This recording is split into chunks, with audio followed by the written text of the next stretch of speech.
Have you heard the exciting news? On January 25th, 2023, Tammy Zonker is hosting her first annual and free virtual summit for you and 999 other fundraisers and nonprofit leaders. Transform 23, also known as Fundraising Transformation Virtual Summit, is hyper-focused on equipping fundraisers everywhere to take your fundraising to the next level. We've put together 10 wow-packed sessions with you in mind, led by 10 incredible forward-thinking experts to help you transform your fundraising in 2023 and beyond. And a special shout out to our transformation sponsor, The Giving Block. Now here's the thing.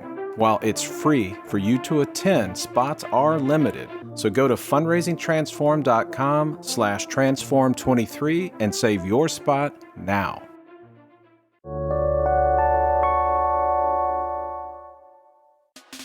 If you're looking for proven ways to take your fundraising results to the next level, you're in the right place. Welcome to the Intentional Fundraiser podcast, hosted by Tammy Zonker. Tammy has trained and led thousands of nonprofit organizations to collectively raise more than $500 million and is also recognized as one of America's top 20 fundraising experts. This is the podcast where Tammy equips and empowers amazing fundraising pros like you to transform your fundraising so you can transform the world. And now, let's hear from Tammy. We'll start the show in just a moment after a word from our sponsor.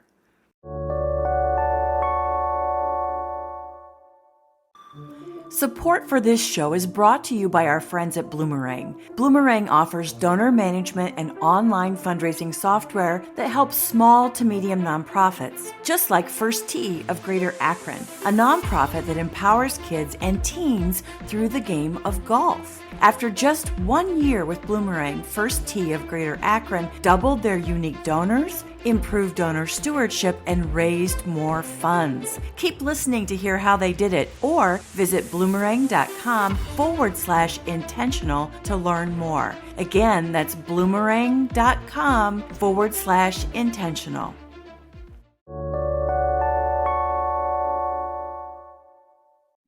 I want to talk with you about gratitude and happiness today. There have been a lot of articles and a couple of great new books published on the topics recently. Just this week, Time Magazine published 2 articles, The Daily Habits of Happiness Experts and How to Make Gratitude Feel Less Like a Chore.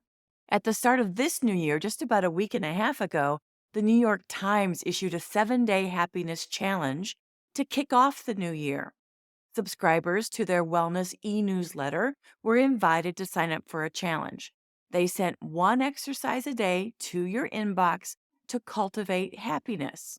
You'll find those links to the articles and the books that I'll be referencing in the show notes today. And just a few days ago, SIMON Schuster published a book called The Good Life: Lessons from the World's Longest Scientific Study of Happiness by authors Robert Waldinger and Marc Schulz. It was an 85-year study of the same people. They followed more than 2,000 people across 2 generations. And the questions that they asked were all about what makes people happy. I mean, really happy. And we all want to be happy, right? And at times yet we fall into the trap of thinking, I'll be happy when I get that new promotion or the new job, or I'll be happy when I get the pay increase. I'll be happy when I get the new car or a new home, or I'll be happy when I hire someone to clean my house. But the study shows that the consistent key to long-term happiness is, wait for it, relationships. The key to long-term happiness is relationships. And those relationships not only keep us happier, but they also keep our bodies and our brains healthier. Period. Some will say that it's impossible to sustain happiness, and I get it. There are a lot of really terrible things that are happening in the world right now. You know, our political system is so messed up here in the U.S., and we aren't the only country struggling with political leadership. The economy is challenging. I know my investments are down like a third over the last couple of years, And yet I realize I'm fortunate to even have those modest investments compared to many. Of course, the war in Ukraine is both heartbreaking and infuriating, as are many other conflicts around the world. And there are more than 1 million people right now suffering from severe famine in Ethiopia, Nigeria, Yemen, South Sudan, Somalia, Afghanistan, and lots of other places, unfortunately. And we have immigration issues, right? Entire families courageously fleeing their countries, seeking asylum and encountering unimaginable challenge in the process. Our climate crisis, drought, floods, mudslides, and don't underestimate the influence of social media on your happiness. As you swipe, like, and heart those posts and images in your feed, you are naturally comparing your life to what you see. You're seeing the beautiful holiday celebration, the gorgeous meal at that amazing restaurant. You're seeing your friend's view from the magnificent cliffs of Moher in Ireland, or your work colleague literally jumping for joy in front of the Eiffel Tower. The new car, the new home, the seemingly perfect family, the great party that you weren't invited to. And you may be thinking, that does not look like my life. They look so happy. We forget that we're seeing their highlight reel, not the messy, behind the scenes, real life stuff. As one saying goes, we're always comparing our insides to other people's outsides. And no, it's not possible or even healthy to be happy all the time. In fact, experts say you don't want to be happy all the time.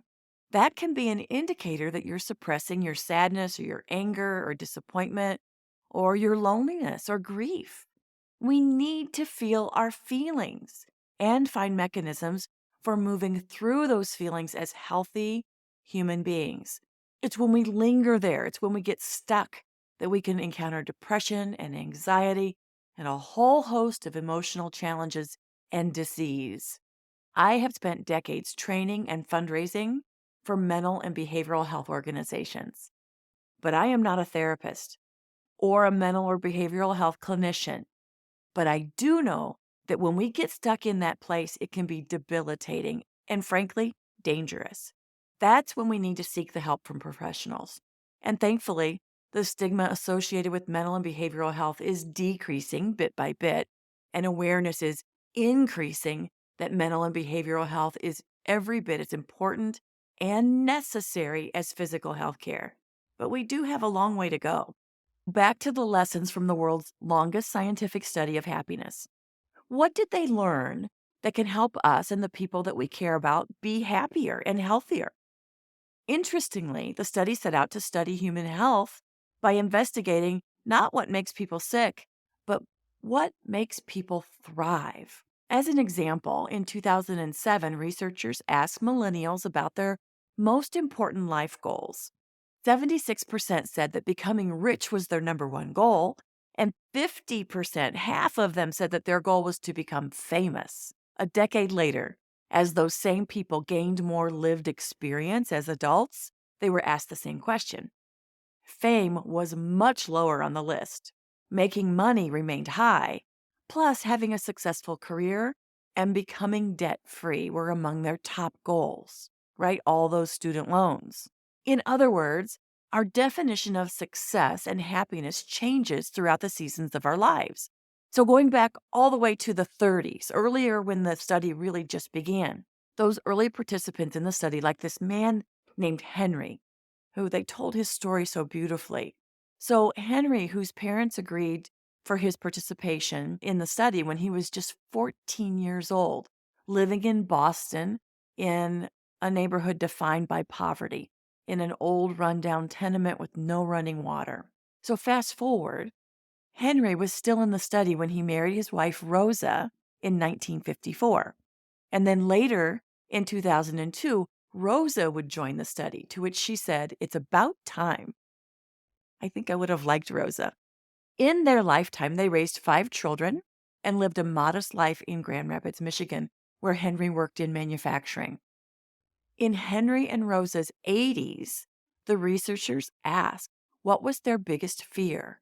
And for Rosa, her fear was that Henry or one of their children would get seriously ill.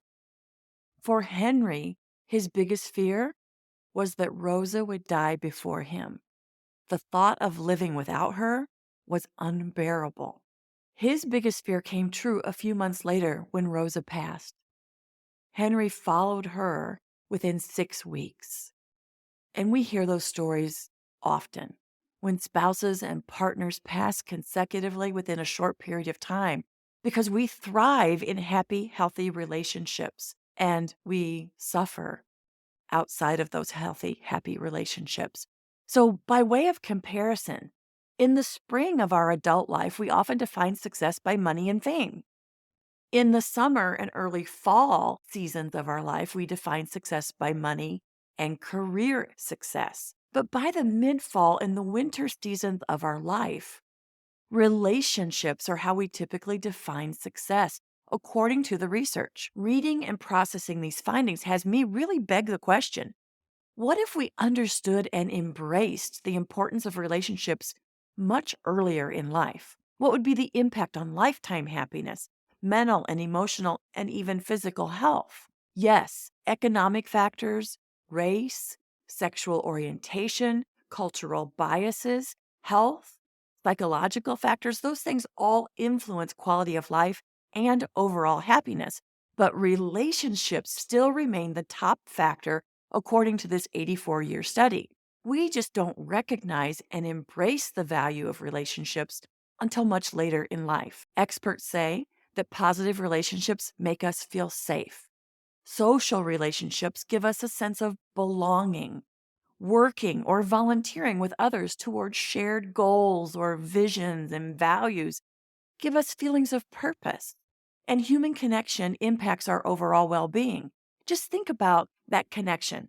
The last time you felt the joy of a baby smiling at you, and not just your baby or a grandbaby, I'm talking about any baby, like the baby in the grocery store checkout line that smiled at you and you couldn't help but smile back and feel that joy in your heart. I mean, think about it.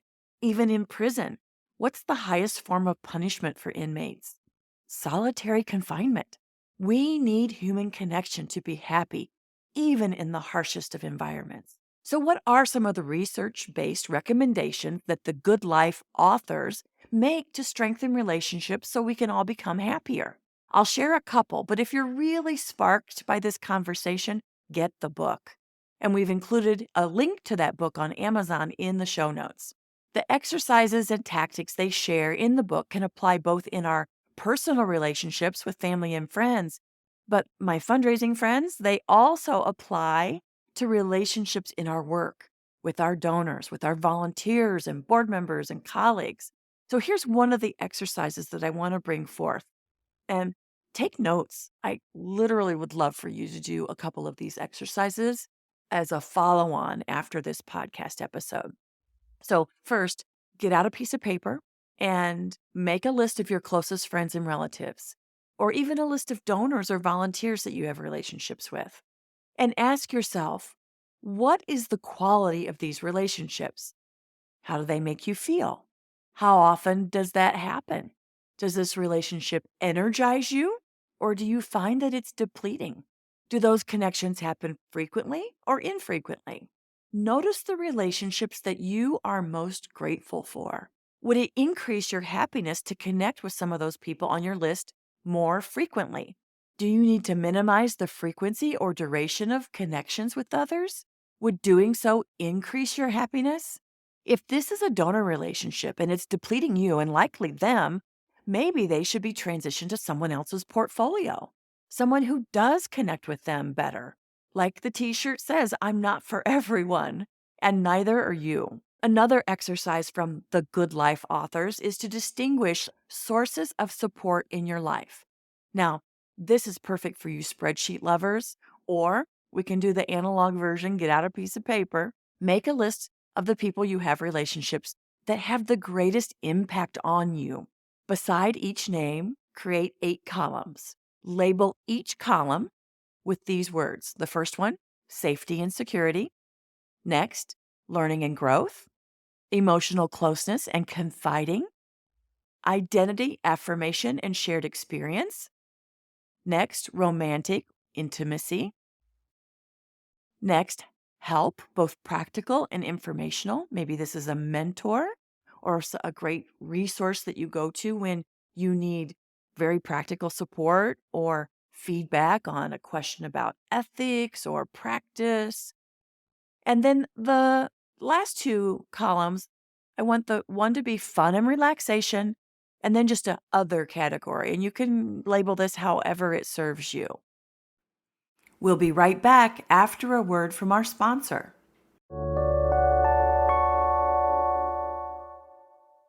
First T of Greater Akron needed to switch from an outdated donor management system to something more user-friendly. With Bloomerang, they found that and more. Here's Executive Director Josh Smith sharing what he likes about Bloomerang.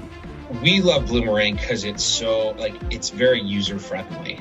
We're able to do more because our daily tasks of thanking donors and sending thank you notes have been cut more than half because of Bloomerang. Year over year, we have raised more funds, so obviously I think Bloomerang's been a huge part of that. By investing in a donor management system that they actually love using, First T of Greater Akron was able to raise more funds and continue creating lasting change in their community. To listen to the full interview with First T of Greater Akron, visit bloomerang.com/intentional or click the link in the show notes.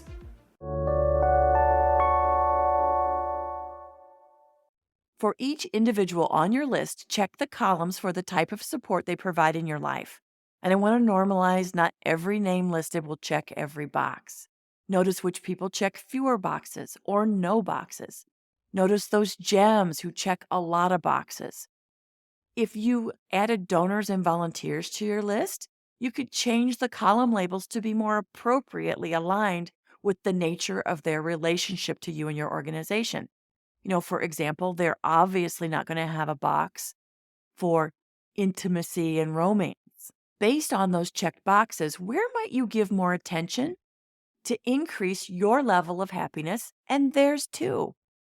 How could we ensure people know how much they mean to us, how much we respect them, how much they inspire us? Sometimes people pass away or move away and we think, I should have spent more time with them. Or I should have said this or that, or, I thought we still had time. You can use this same exercise to distinguish people that you support. Make a list of the people you support and feel like you make the greatest impact on. Besides each of those names, create those 8 columns with the same labels: safety and security, learning and growth, emotional closeness and confiding, and so on. And then repeat the process. Which boxes do you check for them, in your opinion? And just notice, again, who do you contribute to more profoundly? Who do you want to make a bigger difference for? And there were fewer boxes checked than you realized there would be. So in the book, they share many more exercises to help distinguish the romantic or intimate relationship category, the family relationship category, the work relationship category. What I walked away with after reading the book and doing so many of the exercises is that there is a next level of happiness available as a result of an examined and intentional life. That it's never too late. Happiness is a series of choices and intentional responses to the challenges that we encounter in our life's journey. Now, I also mentioned the Time magazine article, Daily Habits of Happiness Experts by Angela Haupt. That's Haupt. We have a link to the article in the show notes. She says happiness is not a yellow smiley face. It's being true to yourself and all the emotions that come up, instead of forcing that upside down frown kind of analogy. True happiness stems from surrounding yourself with lots of love, being of service, and having a good time. As part of the article, Time magazine surveyed 18 happiness experts to compile a list of habits to help us all boost our mood and well-being. The daily habits of happiness in stacked ranking are, and this first one was so surprising. The first habit of creating happiness is getting 7 or more hours of sleep each night. Surprising, right? Now, how many of us are doing that? Like, I need to work on that one, I have to confess. The next one, engaging in a personal hobby.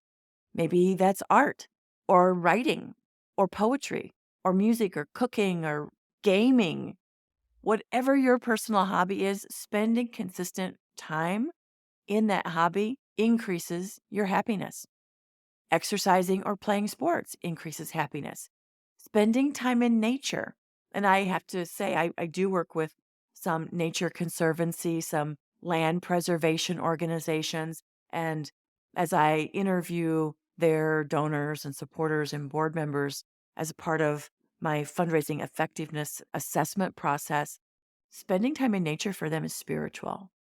That is how they replenish. It's how they find their peace. And so that is the fourth habit in being happy, spending time in nature. The fifth habit is meditation. The sixth is prayer.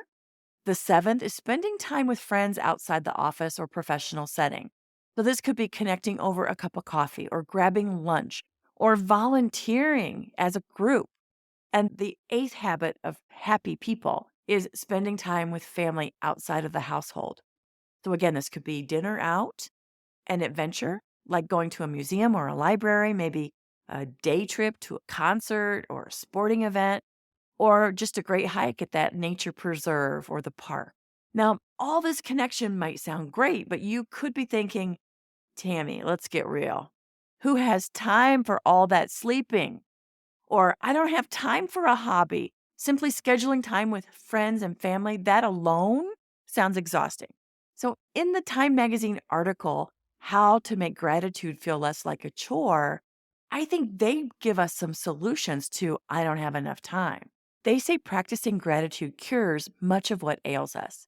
It helps us feel more positive, it helps us cope with adversity, and even stay physically and mentally healthier. So, in other words, relationships and gratitude go hand in hand toward creating a happy life. And that includes your relationship with yourself, identifying and honoring your needs, like sleep.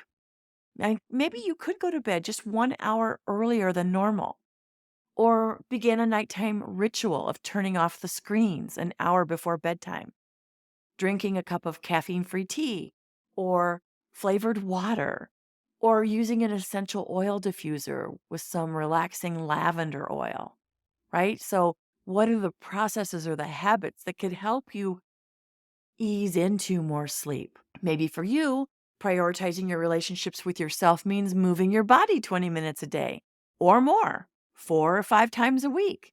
Walk your dog. Put that baby in a stroller and go around the block twice or 3 times. Throw down a mat or a bath towel and just do some yoga stretches. Now, you'll find what works for you, but these are things that you do for yourself. And I confess, I am a passionate, ambitious person. I can easily get overwhelmed by my to-do list and my priority projects because I take on a lot. And I know a lot of you can relate. Like a lot of you might even be more ambitious and passionate than I am. But here's what I notice. I can spend more time stressing out, avoiding, lamenting, procrastinating, and talking about my overwhelm than it actually takes to do the to-do list. Can you relate to that a little bit? And while I'm confessing, here's another.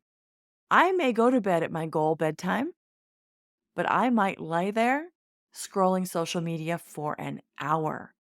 If I'm not intentional, I can rob myself of an hour of sleep a night, 7 hours of sleep a week, 31 hours of sleep a month, 365 hours of sleep a year. Are you doing the same? Are you in the I'm guilty club with me? You may even be the president of the I'm guilty club, right? So let's tackle the hobby issue. No time for a hobby. I have to tell you a story. I was inspired just last week by my daughter, Callie. She has a very full-time career working in hospice. She's on call all hours of the day and night for patients and families, obviously at a really sensitive time in their life. She's married, and they have 2 sons. Hudson is 4.5, and little Grady Bear is almost 10 months. And in all candidness, They're beautiful, exceptionally smart, kind, and funny, and that is not just Nana talking. So, all that to say, this woman is busy and operates with a very high level of excellence. I have no idea where that comes from. So, last Saturday, she told me that she's going to start being a referee for 3rd and 4th grade girls basketball at the YMCA every Saturday. She said, "Mom, I'm doing it for me. I need something that's just for me." Now, at first I thought she was a little bit crazy. Like, "Cal, you have so much on your plate and these baby boys. How are you going to do that?" But then I really heard her. This is for her mental health, her physical health, giving back, the joy of seeing these little girls' faces when they make a basket, seeing them grow in their skills and their leadership and their team orientation. That 1 hour of refereeing on a Saturday morning, plus travel time, will make her an even better mom, a better wife, a better, more compassionate hospice liaison, a better sister, daughter, and human. So, what are you doing just for you? And how often do you do it? How much happier could you be if you spent just an hour a week with your hobby? Now, I'm fortunate. My hobbies really align with my life and my work. So, my hobbies are reading, cooking, and baking, and gardening. But it's really cold out right now. So, the point is, it's a joy for me and all of my people who love Sunday brunch and Nana's carryout that one of my passions is cooking and baking, right? So it's a way that I care for my family. My food, the presentation of it, the experience of it. That's one of my love languages. That's how I take care of my family and my friends. The reading supports my work as a fundraising consultant, trainer, and conference speaker. I mean, I'm a real fundraising and professional development and leadership development kind of a geek. And I say that very proudly. And I know so many of you can relate to that as well, or you wouldn't be listening to this podcast. The last tactic or hack or whatever you want to call it is what they call the 8-minute phone call. I found this so interesting. When you complete that exercise of identifying that list of people who have a significant impact in your life, who are energizing and encouraging, you'll realize that you don't connect with them nearly as much as you both would like and candidly need for your mutual happiness and well-being. But if you get on the phone with them, it could be hours before you hang up, and you don't have that kind of time. So the tactic, the hack, is to ask them for an 8-minute phone call. Simply say, "I think of you so often and I would love to connect more, but I'm so busy these days, and I'm sure you are too. Could we agree to scheduling an 8-minute phone call once a month? Or maybe every 2 weeks? That's your choice. I read this article and it suggested this 8-minute phone call. Can we just try it?" You see, the article suggests that 8 minutes will have you skip all the small talk and the pleasantries and get right to the juicy stuff. What's really going on in your life? What's exciting? What are you celebrating? Where are you challenged? What are you dreaming of? How can I help? How can we help each other? I can tell you, I'm going to try it out, and I hope you do too. And while you're increasing your connection time, remember, gratitude is social glue. Gratitude boosts feelings of connection and commitment in relationships.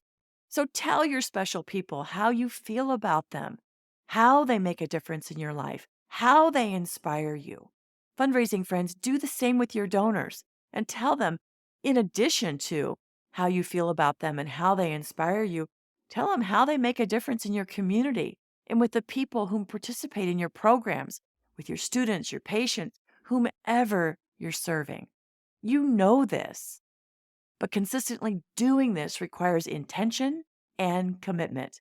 Like, you're going to have to block time on your calendar to make this happen and prioritize it. None of us is guaranteed another day or even another minute in this life. Let's be intentional about being happy, grateful, and living with purpose. Let's make this new year a truly happy new year. That's it for this episode of the Intentional Fundraiser podcast. Be happy, and keep on transforming your fundraising so you can transform the world. See you next time. And now for a final word from our sponsor.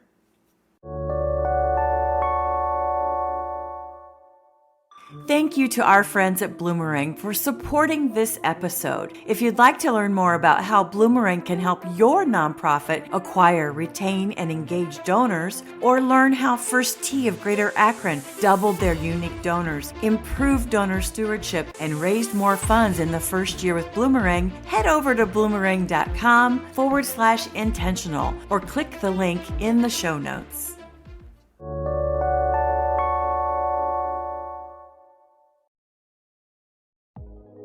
The Intentional Fundraiser podcast is a Fundraising Transformed original.